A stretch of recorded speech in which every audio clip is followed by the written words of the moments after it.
안녕하세요. 김상진입니다. 코로나19 때문에 이렇게 온라인으로 찾아뵙게 돼서 대단히 안타깝습니다. 하지만 앞으로 2주 동안은 이렇게 온라인으로 진행되니 여러분들도 이해를 통해서 적극 학습에 참여해 주시길 바랍니다. 정보보호 개론 교과목에 대해서 소개해 드리겠습니다. 정보보호 관련해서 요 앞에 나열된 바이러스, 스파이웨어, 백신, 피싱, 스팸, 해킹, 침입탐지, 디도스, 방화벽 이런 용어들을 많이 들어보셨을 것입니다. 그리고 정보보호하면 이런 용어들을 먼저 떠올릴 것으로 생각이 됩니다. 하지만 이 수업에서는 이와 관련된 내용들을 학습하고 강의하지는 않습니다. 오히려 이 수업에서는 밑에 있는 HTTPS, WPA2, 공인인증서, 전자서명, 비트코인, 블록체인 이와 같은 용어들과 관련된 정보보호에 대해서 살펴볼 예정입니다. 이와 같은 정보보호들은, 이와 같은 요소들은 암호 기술이라는 것을 사용해서 정보보호를 제공하고 있습니다. 즉, 이 수업은 암호 기술을 이용한 정보보호에 대해서 살펴보고 학습하는 그런 수업이 되겠습니다. 우리가 어떤 기술을 이해를 할 때 그 기술이 나타난 배경 또는 그 기술이 적용되고 있는 문제 이런 것들을 잘 이해를 해야 됩니다. 그럼 오늘날 컴퓨팅 환경은 어떤지 한번 생각을 해 보십시다. 오늘날 컴퓨팅 환경을 잘 나타내는 가장 대표적인 용어는 제4차 산업혁명입니다. 이 제4차 산업혁명의 핵심 키워드들은 빅데이터, 클라우드, 인공지능, IoT, 로봇, 지능 로봇 이런 것들입니다. 그런데 우리는 아주 오래전부터 유비쿼터스라는 용어를 들어보았을 것입니다. 이 유비쿼터스라는 용어가 예전에는 미래를 나타내는 컴퓨팅 용어였지만 이제는 완전히 현실화된 용어로 생각하시면 됩니다. 그것이 IoT로 나타나고 있을지도 모르겠습니다. 그래서 유비쿼터스라고 하는 것을 우리가 한번 다시 생각해 볼 필요가 있습니다. 유비쿼터스는 5A로 대표가 됩니다. 로 모든 특징을 설명할 수가 있습니다. 5A는 anywhere, anytime, any device, any network, any service. 요 5A가 실현되는 그런 컴퓨팅 환경을, 서비스 환경을 얘기합니다. 즉, 어디서나, 언제나, 어떤 장치를 사용하든지 간에, 또 어떤 네트워크를 통해서 간에 모든 서비스를 우리가 받을 수 있다, 사용할 수 있다 라는 것을 말합니다. 이 유비쿼터스라는 것은 다른 말로는 내재성이라는 개념이 포함되어 있습니다. 인비지블 컴퓨터로도 표현이 됩니다. 즉, 우리가 직접적으로 저기에 컴퓨팅 장치가 있겠구나 라고 생각하는 것이 아니라 우리가 모르는 또는 우리가 의식하지 않더라도 주변에 많은 요소들이 컴퓨팅 장치를 가지고 있고 그 장치를 통해서 우리가 서비스를 받는다는 것입니다. 즉, 사물 인터넷이 그것이 이제 대표적인 것이 되겠죠. 인베이디드, 홈 네트워크, 입는 컴퓨터 이런 것들이 보이지 않게 노출되지 않게 어떤 우리가 컴퓨팅 장치들을 사용하게 된다는 것이고요. 또 하나의 특징들, 요즘의 특징은 지능화에 있는 거죠. AI가 상당히 발전하고 있습니다. 근데 오늘날 발전하는 AI는 기계학습으로 좀 대표가 되고 있고요. 이 기계학습이라는 것도 상당히 오래전부터 확립되어 있는 학문입니다.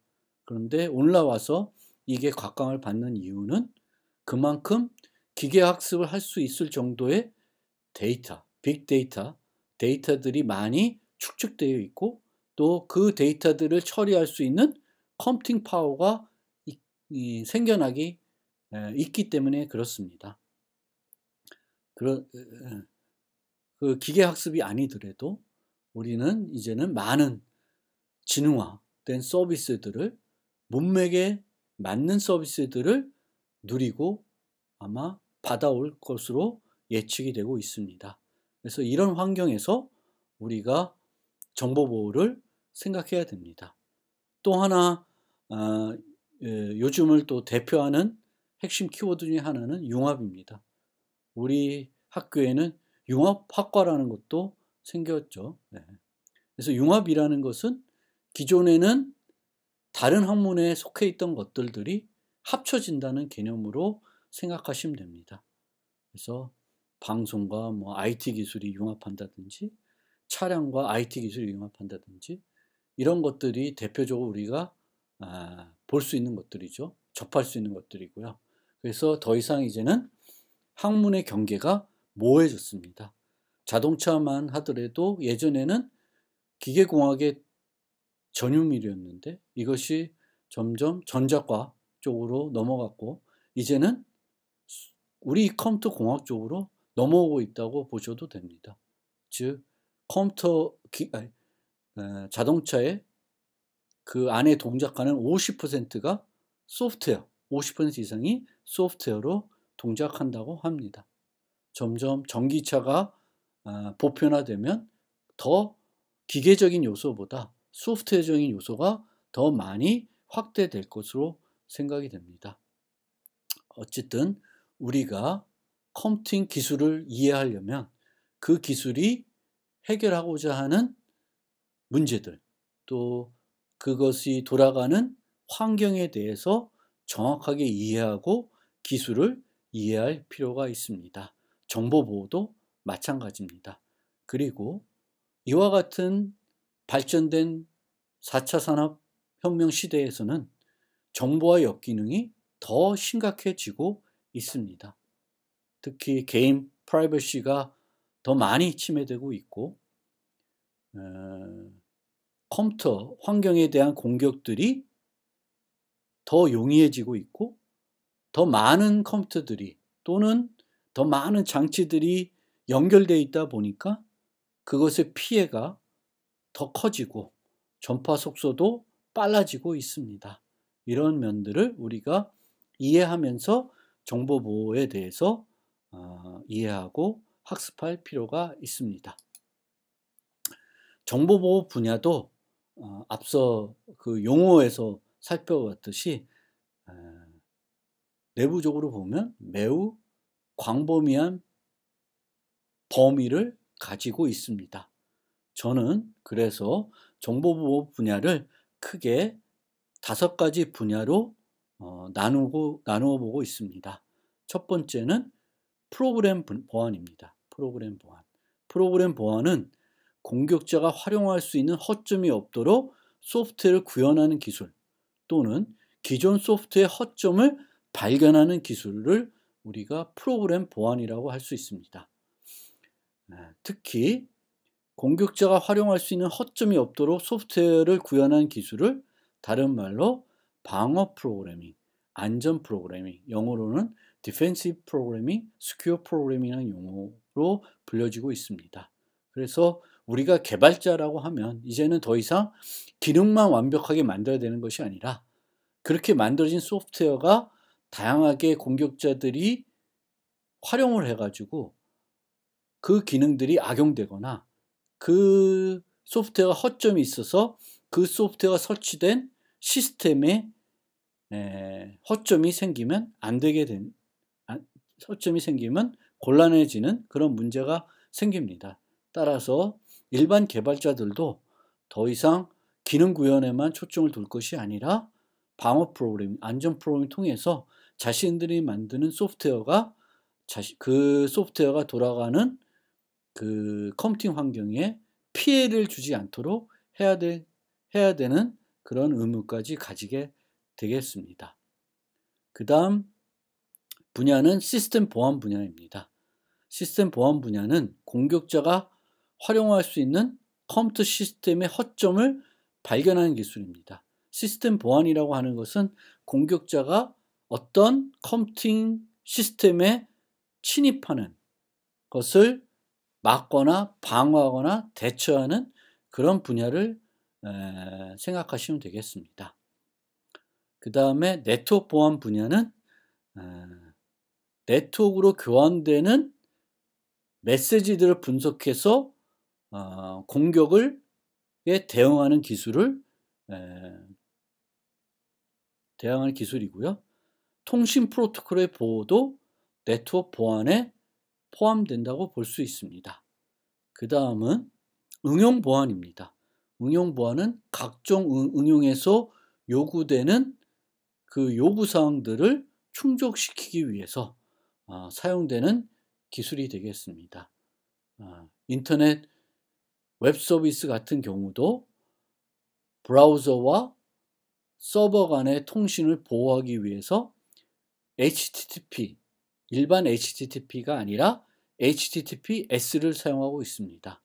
HTTPS라고 하는 것은 통신 프로토콜의 보호가 요소가 되겠지만 한편으로는 응용의 보안이 될 수도 있습니다. 예를 들면 또 다른 것을 예를 들면 전자선거를 살펴볼 수 있습니다. 전자선거를 하게 되면 1인 1표만 행사할 수 있어야 되겠고 자신이 투표한 내용은 다른 사람들은 몰라야 됩니다. 이런 것들을 만족하도록 우리가 전자선거 시스템을 만들어야 될 것이고요. 이런 시스템은 우리가 이 수업을 통해서 학습하는 암호 기술을 사용하지 않고는 제공하기 어렵습니다. 그래서 이런 것들을 우리가 응용 보안이라고 할 수 있습니다. 그래서 이 수업에서는 주로 이 빨갛게 표시되어 있는 통신 프로토콜의 보호와 응용의 보안 요구사항을 충족시키기 위해 사용되는 응용 보안에 대해서 초점을 둬서 학습을 하게 되겠습니다. 정보보호 분야는 프로그램 보안, 시스템 보안, 네트워크 보안, 응용 보안 외에 컴퓨터 포렌식이라든지 정보보호 정책이라든지 정보보호와 관한 법률이라든지 윤리라든지 그 밖의 분야들도 있습니다. 특히 요즘 사회적인 이슈가 많이 되고 있긴 한데요. 이런 범죄들이 발생했을 때 그 범죄들이 진흥화가 되어 있고 그 범죄를 증명하는, 소명하는 기술로는 그 범죄에 사용되는 또는 범죄의 증거가 될 수 있는 요소들이 컴퓨터 또는 핸드폰에 저장되어 있기 때문에 그런 것들을 분석하기 위한 기술들이 필요합니다. 그것이 이제 컴퓨터 포렌식이 되겠습니다. 그래서 이런 것들이 정보보호 분야이다라는 것이고요. 이 수업에서는 주로 네트워크 보안 중에 통신 프로토콜 보호 그리고 응용 보안에 초점을 두고 있고 이들을 보안할 때 사용되는 기술이 암호 기술이고 이 수업의 핵심은 암호 기술에 있다. 암호 기술을 학습하는 데 있다라고 이해해 주시면 되겠습니다.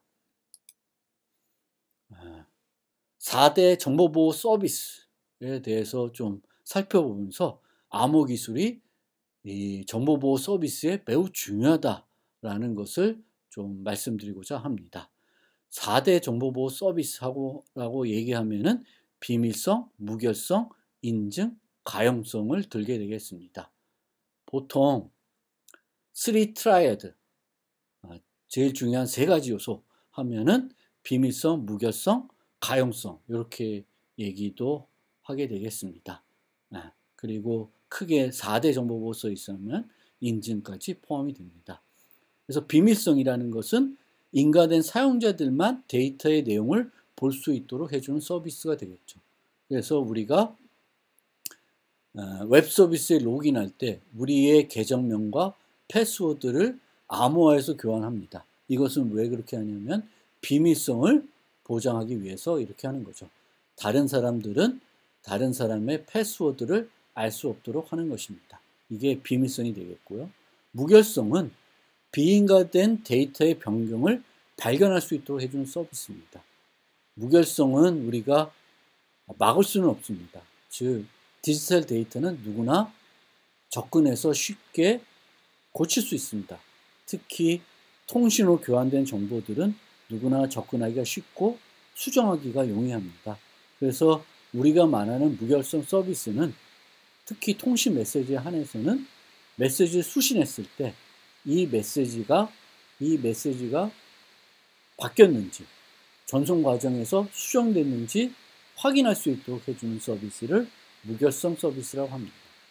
인증 서비스는 주장된 것을 검증할 수 있도록 해준 서비스인데 우리가 주로 생각하는 것은 개체 인증입니다.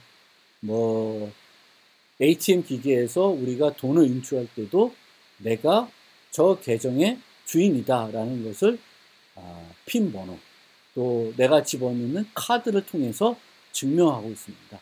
이런 것들이 인증 서비스가 되겠습니다. 가용성 서비스는 우리가 필요한 서비스를 항상 제공받아야 된다라는 것입니다. 그래서 언제 항상 제공받을 수 있어야 되는데 이 중에 가용성을 제외한 나머지 3개, 비밀성, 무결성, 인증은 주로 암호 기술을 사용해서 제공이 되고 있습니다. 가용성은 암호 기술을 사용해서 제공할 수 있는 요소는 아니고요. 가용성은 언제나 누구든지 공격을 해서 문제를 일으킬 수 있는 요소가 됩니다. 그래서 이 가용성은 다른 방법을 통해서 해결을 해야 됩니다. 그래서 이와 같은 4대 정보보호 서비스들 중에 3가지가 주로 암호 기술을 이용해서 제공된다. 그렇기 때문에 암호 기술이 상당히 중요하다라는 걸 인식하고 이 수업의 내용에 참여해 주시기 바랍니다. 그러면 이 수업에서는 정보보호를 제공하기 위해 사용되는 여러 기술 중에 암호 기술에 초점을 두고 있습니다. 그러면 암호 기술을 이해하기 위해서는 2가지에 대한 학습이 필요한데 암호 알고리즘과 암호 프로토콜입니다. 그래서 암호 알고리즘은 암호 기술의 기본 도구가 되겠습니다. 그래서 어떤 암호 알고리즘들이 있고 이 암호 알고리즘들이 어떤 특성을 가지고 있고 이 암호 알고리즘들은 어떻게 사용할 수 있는지 어떻게 사용해야 올바른 것인지를 여러분들한테 강의를 하겠습니다. 그 다음에는 이런 이제 암호 알고리즘을 가지고 우리가 서비스 또는 응용에 필요한 요구사항들을 충족시키기 위해서 암호 프로토콜들을 만들게 됩니다. 그럼 이런 암호 프로토콜들은 어떻게 설계가 되고 어떻게 분석을 하는지를 또 학습하고 설명을 드릴 것입니다. 이 강의는 개론 성격의 교과입니다. 그래서 상세한 수준에서 위에 나열된 모든 내용을 설명하기는 힘듭니다. 그래서 좀 더 전문적인 내용을 이해하고 공부하고 싶으시면 대학원 진학을 권장해 드리겠습니다. 그래서 이 수업에서는 컴퓨터 공학을 전공한 학부 학생이면 이 정도는 좀 이해하고 있으면 좋지 않을까. 이 정도 이해하고 있으면은 여러 가지 우리가 현장에서 일을 할 때 그 정보보호 관련해서 특히 암호 기술과 관련해서 기본적인 지식은 여러분들이 갖고 이해하고 사용할 수 있을 것이다 라는 수준 그런 것들을 여러분들이 갖출 수 있게 상위 수준에서 강의를 하려고 합니다. 그런 측면에서 이런 암호 알고리즘 이해하기 위해서 필요한 많은 수학적인 내용들은 가급적이면 조금 생략하고 상위 수준에서 여러분들이 이해할 수 있도록 또 흥미를 잃지 않기 위해서 설명을 하고자 합니다. 그러면 여러분들 개인적으로는 어떤 목표를 또는 제 생각에서는 여러분들 각자 어떤 것을 이 수업을 통해서 달성하면 좋을까 생각을 해보면 이 중에 이제 이 수업을 듣는 분들 중에 정보보호 분야에서 일을 하고 싶으신 학생들이 있을 것입니다. 이들 학생에 대해서는 대단히 중요한 교과가 될 거고 필수 교과가 될 것입니다. 그래서 이런 분들은 여기 있는 내용들을 충분히 이해할 수 있도록 공부를 하셔야 되겠고, 여기서 생략된 또는 전문적인 내용들에 대해서도 더 학습을 하셔야 될 거고, 또 이 수업뿐만 아니라 2학기 때 서희석 교수님이 하시는 컴퓨터 보안 수업도 수업을 들어서 앞서 말씀드렸던 그 분야 말고 시스템 보안 분야라든지 프로그램 보안, 네트워크 보안 분야에 대한 기본적인 내용들도 충분히 학습을 하셔야 될 것으로 생각이 됩니다. 그렇지 않은 학생들은 이 수업을 통해서 컴퓨터 공학 분야에서 기본적으로 상식적으로 알고 있으면 좋을 것 같은 그런 정보보호 관련된 전공 상식을 습득하는 수업으로 여러분들이 활용해 주시면 좋겠습니다. 그런데 이런 지식들을 듣다 보니 재미있다, 흥미가 있다, 이렇게 해서 또 정보보호 분야로의 취업 또는 정보보호 분야에 대한 전문 지식을 습득하고 싶다라는 어떤 욕구 또는 의욕이 생길 수가 있으면 좋을 것 같습니다. 그런 분들은 또 첫 번째 분들과 마찬가지로 정보 분야로 취업하거나 진학하시면 좋을 것 같습니다. 또 공통적으로 정보 보호에 대한 상식을 여러분들이 늘리는 것뿐만 아니라 암호 기술 분야에 사용한 문제 해결 기법들이 꼭 암호 기술 분야로 제한되지 않습니다. 따라서 여기서 설명드린 많은 내용들을 여러분들이 또 진출하는 다양한 분야라든지 다양한 접하게 된 다양한 문제에 또 응용할 수가 있을 것입니다.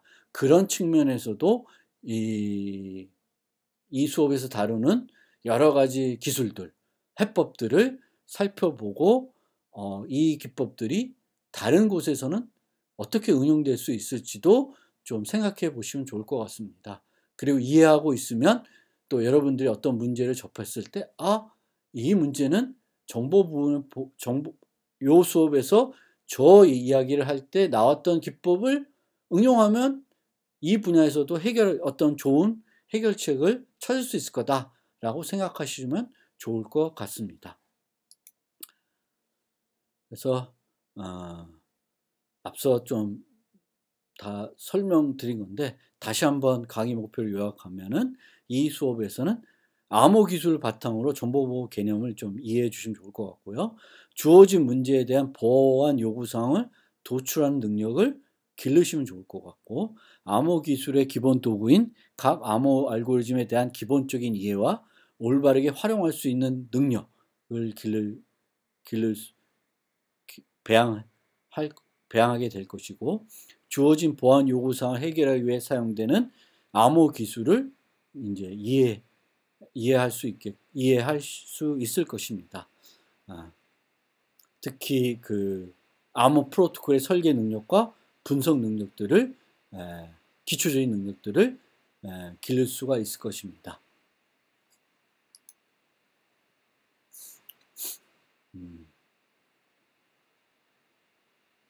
제가 이제 학기가 시작하면은 이해를 이용해서 여러분들한테 학습에 관련된 기본적인 내용이 담긴 문자를 하나 발송할 것입니다. 그 문자에 있는 번호를 이용해서 필요하실 때 카톡이나 SMS로 연락 주시기 바라고요. 여기에 제시된 전자우편 주소로 메일을 통해서 연락을 주셔도 됩니다. 제가 강의하는 모든 내용들은 녹화를 해서 유튜브로 공개할 예정입니다. 하지만 첫 2주는 녹화된 내용을 유튜브를 통해서 학습하지 마시고요. 이해를 통해서 학습해 주시기 바랍니다. 그래야지만 출석 체크가 되고 그 학습했다는 증빙이 됩니다. 이것은 제 요구사항이라기보다는 대학에서 또 이 코로나 때문에 발생된 일이니까 꼭 협조해 주시고 첫 2주 동안에는 이해를 이용해서 학습해 주시길 바라겠습니다. 물론 이 2주 이상 더 연장될 수가 있으니까 공지사항을 잘 참고해 주시길 바랍니다. 교재는 늘 주차별로 직접 이해를 통해서 제공이 됩니다. 따라서 여러분들이 학습하는 방법은 먼저 교재를 읽어보세요. 교재를 읽어본 다음에 그 다음에 녹화된 강의 영상을 들어보시고 그 다음에 교재에 있는 문제를 풀어보시기 바랍니다. 또 교재를 읽고 강의를 들어본 다음에 그래도 이해가 안 되는 부분이 있으면 카톡이나 메일로 저에게 연락 주시면 친절하게 알려드리도록 노력하겠습니다. 강의 평가하는 방법은 주로 이 수업은 이론 수업이기 때문에 중간고사와 기말고사를 통해서 이루어지게 되었습니다. 이론 수업이기 때문에 많은 지금 학생들이 수강을 한 것 같은데요. 이 수업이 내용이 그렇게 쉽지는 않습니다. 그리고 학습을 많이 대충 하게 되면은 중간과 기말에 좋은 결과를 얻을 수 없습니다. 이 점 꼭 생각해 주시고요.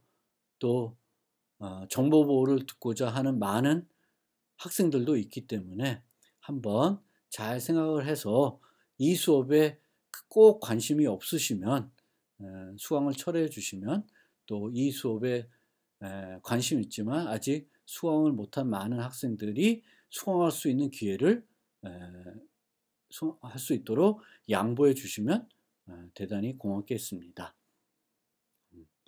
과제는 항상 주차가 끝나면은 그 각 장 끝에 연수 문제가 있습니다. 이들 문제를 풀어서 EL로 제출해 주시면 됩니다. EL로 제출해야 되기 때문에 불편하지만 손으로 작업하면 힘들겠고요. 컴퓨터로 워드를 이용해서 작업하신 다음에 워드 파일 자체나 PDF로 제출해 주시기 바라겠습니다. 작년까지는 모든 연습 문제를 풀어 제출하도록 요구했는데요. 문제들을 제가 계속 추가하고 있다 보니까 문제 양이 늘어나고 있습니다. 이에 제가 앞으로는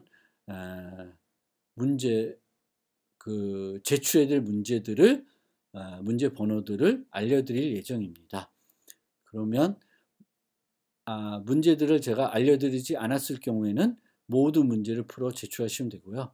문제를 지정했을 경우에는 지정된 문제들만 풀어보시면 됩니다. 지정되지 않은 문제들도 시험 준비를 위해서 또는 학습을 위해서는 꼭 풀어보시길 바라겠습니다. 이 수업은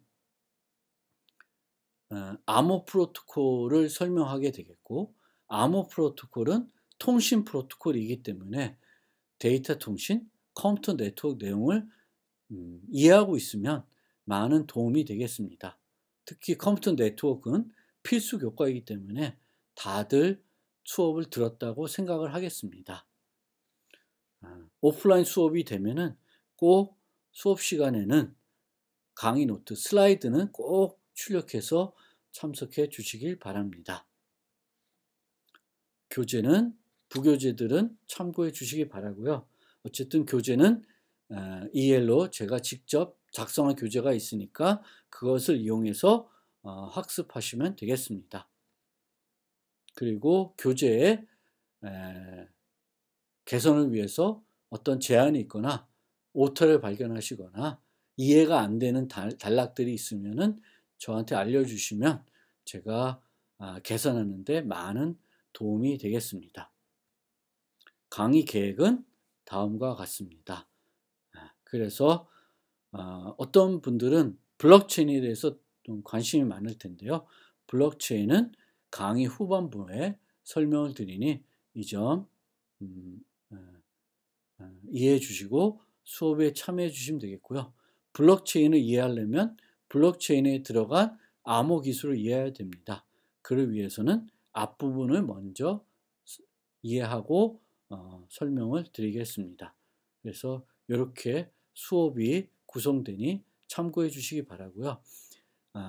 2주간 온라인 수업이 끝나고 오프라인으로 만나게 되면 첫 시간에는 그 온라인 수업 통해 이루어진 수업에 대해서 피드백을 드리는 수업으로 구성을 할 테니 이 점도 참고해 주시기 바라겠습니다.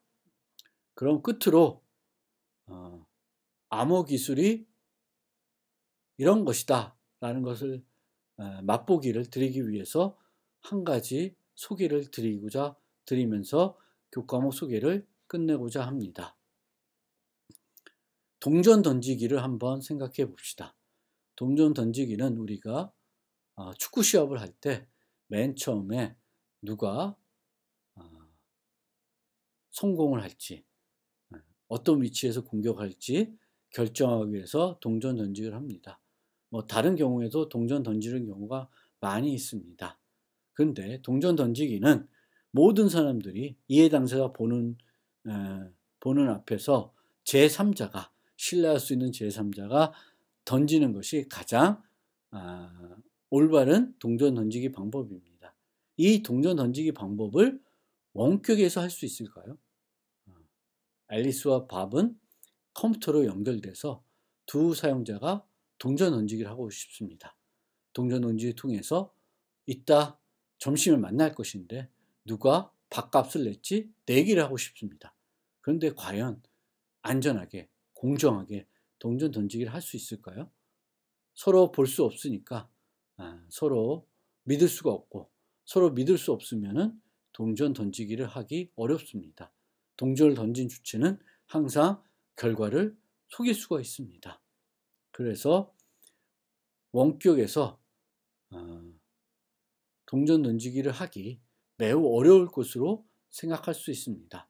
그런데 암호 기술을 사용하면 쉽게는 아니지만 충분히 동전 던지기를 원격에 있는 사용자 간에 공정하게 누구든 부정할 수 없도록 동전 던지기를 할 수 있습니다.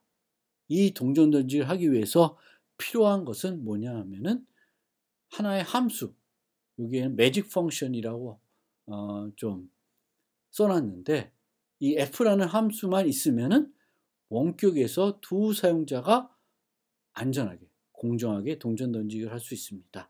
이 f는 어떤 함수이냐? 여기에는 매직 펑션이라고 했지만 실제로는 암호 기술에 널리 사용되고 있는 하나의 알고리즘입니다. 이 함수는 어떤 특성을 갖고 있냐? 첫째, 모든 정수 x에 대해서 fx를 계산하는 건 쉽지만 fx로부터 그것의 원상 x를 계산하는 것은 불가능해야 됩니다. 불가능하다고 우리가 좀 얘기하게 됐는데 이 불가능하다는 것도 나중에 우리가 수업에 가면 좀 더 이 불가능에 대한 좀 더 정확한 것을 좀 설명드릴 기회가 있을 것입니다.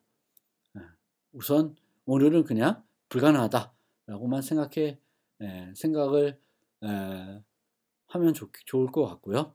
그리고 특히 모든 정수에 대해서 계산할 수 있는데 이 원상이 짝수인지 홀수인지 구분할 수 없어야 됩니다.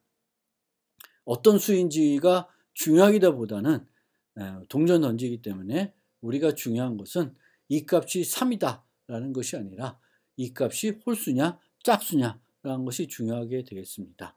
두 번째 특성은 조금 더 어려울 수 있는 특성인데 서로 다른 두 수이지만 fx와 fy가 같은 두 개의 쌍을 찾을 수 없어야 됩니다. 이것을 우리가 충돌이 일어났다고 합니다. 즉 서로 다른 값인데 그 값의 결과, 그 함수의 결과가 같은 겁니다. 그럴 경우에 우리는 충돌이 일어났다고 합니다. 그래서 이 함수는 충돌이 일어날 수 있지만 충돌을 찾는 것이 불가능해야 됩니다. 좀 말이 어려운 건데요. 어쨌든 충돌이 찾을 수 없다고 합시다. 충돌은 일어날 수 있지만 충돌을 찾을 수 없다. 그래서 이런 함수가 있으면 우리가 동전 던지기를 만들 수 있습니다. 어떻게 만들 수 있냐 살펴보면 프로토콜은 이렇게 됩니다. 동전 프로토콜이니까 통신 프로토콜입니다. 그래서 원격에 있는 앨리스와 밥이 서로 메시지를 주고받게 되겠습니다. 그럼 어떻게 주고받느냐? 앨리스는 매우 큰 정수 x를 선택해서 fx를 계산합니다. 그리고 fx 결과를 밥에게 전달합니다. 밥은 이 fx의 원상이 원상 x가 짝수인지 홀수인지 추측해서 그 결과를 앨리스에게 전달합니다. 그러면 앨리스는 x를 공개합니다. 이 x가 밥이 전달한 그 추측과 맞으면 밥이 이긴 것이고, 밥이 틀리면은 앨리스가 이긴 것이 되겠습니다. 그래서 밥은 짝수인지 홀수인지 둘 중에 하나 맞추는 것이니까 동전 던지기는 앞면 뒷면 50%의 확률이 있으니까 그 맞힐 확률은 50%가 되겠죠. 그런데 이 프로토콜이 그러면 과연 공정한가, 정확한가, 이렇게 한번 분석을 해봅시다. 그래서 맞힐 수 있는 확률은 50%입니다. 그리고 동전 던지기도 앞면 뒷면이니까 짝수 홀수이니까 그 게임 자체는 정확하다고 볼 수가 있습니다. 그러니까 맞히는 확률은 50%이다. 일반적으로 우리가 얘기하면은 그렇게 됩니다. 즉 예를 들면 우리가 주사위를 실제 동전을 던지는 것과 밥이 앨리스가 속으로 짝수 홀수를 생각한 다음에 밥이 짝수 홀수를 맞추는 것과 차이가 없겠죠. 동전 던지기와 차이가 없습니다. 그래서 그렇게 프로토콜이 진행이 되고요. 그러면 과연 밥이 부정할 수 있나, 앨리스가 부정할 수 있나 한번 생각을 해봅시다.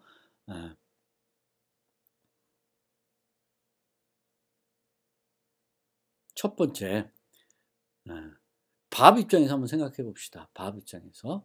그래서 단계 2에서 밥은 fx를 1에서 받은 fx를 받습니다. fx를 가지고 이 fx를 이용해서 x를 추측하게 되겠습니다. 만약에 fx로부터 x를 계산할 수 있으면은 밥은 항상 이길 수가 있겠죠. 또 fx로부터 x를 계산할 수 없다 하더라도 x값이 짝수인지 홀수인지 알 수 있더라도 밥은 항상 이길 수 있습니다. 근데 앞서 그 매직 펑션 f의 특성을 설명드릴 때 특성 1에 의해서 밥은 fx로부터 x를 생각해낼 수가 없습니다. 그리고 x를 생각해낼 수 없을 뿐만 아니라 이 x가 짝수인지 홀수인지도 알 수 없습니다. 따라서 밥은 fx를 받은 다음에 이로부터 어떤 유리한 정보도 알 수 없기 때문에 단지 50%의 확률로 짝수와 홀수를 추측할 수밖에 없습니다. 따라서 일반 동전 던지기와 비교했을 때 밥 입장에서는 차이가 없습니다. 그러면 앨리스 입장에서 한번 살펴봅시다. 앨리스는 밥이 짝수를 선택할지 홀수를 선택할지 알 수 없습니다. 따라서 앨리스는 처음에 X를 선택할 때 어떤 X를 선택하든지 유리한 점이 없습니다. 하지만 만약에 앨리스가 짝수 하나, 홀수 하나를 선택해서 fx를 계산하는데 선택된 두 개의 값의 결과값이, fx의 결과값이 같다 그러면은 fx를 전달한 다음에 나중에 x를 밝힐 때 밥이 짝수라고 그러면 홀수인 x를 공개를 하고 홀수를 선택했으면 짝수인 x를 공개할 수 있습니다. 그러면 앨리스는 항상 이길 수 있습니다. 하지만 그 F함수의 특성이 때문에 앨리스는 그와 같은 두 개의 서로 다른 수를 선택할 수가 없습니다. 따라서 앨리스 입장에서도 랜덤하게 짝수 선택하든 홀수 선택하든 유리한 점이 없습니다. 따라서 앨리스는 그냥 큰 정수 x를 하나 선택해서 fx를 전달하게 되겠고요. 이렇게 전달되면 앨리스 입장에서도 밥이 이길 확률이 50%다라는 걸 확신할 수 있고, 밥도 앨리스가 부정할 수 없다라는 것을 확신할 수 있습니다. 그렇기 때문에 이렇게 프로토콜 진행하게 되면 원격에서 안전하게 동전 던지기를 할 수 있습니다. 이것이 즉 우리가 일반적으로 생각하면 암호 프로토콜 통해서 일반적으로 생각하면 원격에 있는 사용자 간에 어떤 프로토콜을 진행해서 할 수 없었던 일들을 할 수 있게 해주는 것이 바로 암호 기술이다. 이렇게 이해해 주시면 되겠습니다. 그래서 이와 같이 재미있는 이런 프로토콜들을 우리가 많이는 아니겠지만 많이 살펴볼 수 있도록 이 수업을 준비했으니까 이 수업에 흥미를 가지고 한번 참여해 주시길 바라겠습니다. 이것으로 교과목 소개를 끝나고 다음부터 본격적으로 수업을